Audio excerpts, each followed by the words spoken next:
রাগ আসলে নিজেকে কন্ট্রোল করার চেষ্টা করা। হাদিসের মধ্যে এসেছে, যদি অনেকে থাকে এরকম যে রাগ এত বেশি, সে রাগ কন্ট্রোল করতে পারে না, তো হাদিসের মধ্যে এসেছে যদি কারো রাগ আসে তখন সঙ্গে সঙ্গে সে বসে পড়বে, দাঁড়ানো থাকলে বসে পড়বে, বসে থাকলে শুয়ে পড়বে।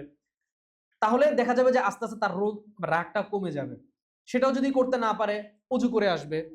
তো রাগ তো একটু গরম জিনিস, রাগ উঠলে মানুষের কি হয়, মাথা গরম হয়ে যায় না? অজু করলে ঠান্ডার ছোঁয়া যখন পায়, হাতে পায়ে মুখে মাথায় যখন একটু পানির ছিটা পড়ে, তখন আস্তে রাগটা কমে যায়। এই জন্য অনেকের আছে যে রাগ, তো এটা সৃষ্টিগত জিনিস। অনেকের আছে সৃষ্টিগত ভাবে রাগ কম, অনেকের সৃষ্টিগত ভাবে রাগ বেশি। তো যার সৃষ্টিগত ভাবে রাগ বেশি, সে চায় যে আমি রাগকে কন্ট্রোল করি, কিন্তু সে কন্ট্রোল করতে পারে না। তো তার উচিত এই জিনিসগুলোর উপরে আমল করা, যে দাঁড়ানো অবস্থায় রেগে গেলে সে বসে পড়বে, বসা অবস্থা করে শুয়ে পড়বে, অথবা সেগুলো না পারলে সে ওয়াশরুমে গিয়ে অজু করে আসবে। তাহলে দেখবেন যে তার রাগ আস্তে কমে যাবে।